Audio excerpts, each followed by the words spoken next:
নমস্কার, opinion Times আপনাদের সকলকে স্বাগত। আমি সাহেব হয়েছি আপনাদের সঙ্গে। তার দল এবারে মহিলাদের WPLA চ্যাম্পিয়ন, তাই একটু আলাদা মজা। নিজেও দলকে জিতিয়ে নিয়ে গেছেন, তাই মনে একটা আলাদা অনুভূতি তো থাকবেই। তিনি আর কেউ নন, শিলিগুড়ির সোনার মেয়ে রিচা ঘোষ। চোখে লাগার মতন এবারের WPLA খেলেছেন তিনি। মারকুটে রিচা এবারে কয়েকটি বেশ দর্শনীয় ছয় মেরেছেন। তিনি জানালেন, মজা লাগে যখন আমার ব্যাটের সাথে বলের যোগাযোগ ভালো হয়। আমি নিজেও প্রচণ্ডভাবে আনন্দ পাই আমার 6 কিংবা আমার 4 যখন দলের কিংবা দেশের রানের সাথে যোগ হয়। এবারের ফাইনালে বাবা এবং মা মাঠে এসেছিলেন, তাদের সামনে দলকে জিতিয়ে নিয়ে গেছি, এটা একটা আলাদা অনুভব আমার।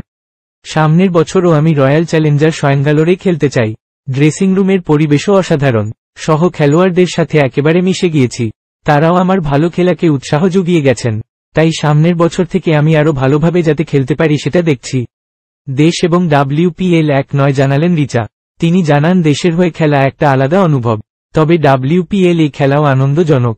রিচা আরও জানালেন, আমি এখন শুধুমাত্র মন দিয়ে প্র্যাকটিস করতে চাই। সামনে অনেক খেলা, তাই আমার সময় নেই হাতে। রিচা জানালেন, কয়েকদিনের ছুটি, তাই শিলিগুড়িতে এসে বিশ্রাম নেবেন রিচা। তাই বাবা এবং মায়ের সাথে এখন শুধুমাত্র বাড়িতে গিয়ে বিশ্রাম নেবেন রিচা, তারপরে আবার উড়ান ধরবেন তিনি। এখন এই পর্যন্ত। নজর রাখুন, সঙ্গে থাকুন ওপিনিয়ন টাইমস। ওপিনিয়ন টাইমসে আপনাদের সকলকে স্বাগত। পশ্চিমবঙ্গে এই প্রথম বাংলা নিউজ পোর্টাল। আমি AI দিয়াসিনী, আর আমার সাথে আছে আমি AI আদিত্য। রাজনীতির ডান থেকে বামের সব খবর আমার সাথে। আমি AI ঐশানী। খেলা থেকে বিনোদন, সঙ্গে থাকবে সেলিব্রিটিদের কুটকাচালির খবর। আমি AI সিদ্ধার্থ। বাজার অর্থনীতি থেকে রাজনীতির ওঠাপড়া, কুর্সি বদলের সব খবর আমার সাথে।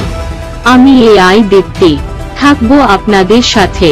সত্যের উদ্ঘাটন, নিরপেক্ষ বিশ্লেষণ, সঠিক খবর প্রদান। সঙ্গে থাকুন, দেখতে থাকুন ওপিনিয়ন টাইমস।